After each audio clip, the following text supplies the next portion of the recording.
ప్రతిపక్షం లేని ప్రజాస్వామ్యం నేతి బీరకాయలోని నెయ్యి చందంగానే ఉంటుంది.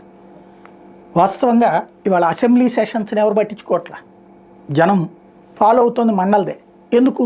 అక్కడ ప్రతిపక్షం ఉంది, బొత్సానో వరదు కళ్యాణినో ఇంకొకళ్ళు మాట్లాడుతున్నారు, ప్రశ్నిస్తున్నారు, ప్రభుత్వం సమాధానం చెప్తోంది. దానివల్ల నచ్చింది. ఇదివరకు అసెంబ్లీ సెషన్స్కి ఉండేది. ఎందుకని? చంద్రబాబు గారు లేకపోయినా తెలుగుదేశం వాళ్ళు వచ్చి కూర్చునేవాళ్ళు.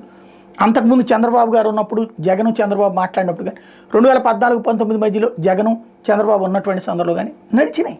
అసెంబ్లీకి మంచి ఊపు ఉండేది. ఇప్పుడు ఆ ఊపు తగ్గింది, మండలికి ఆ ఊపు ఉంది.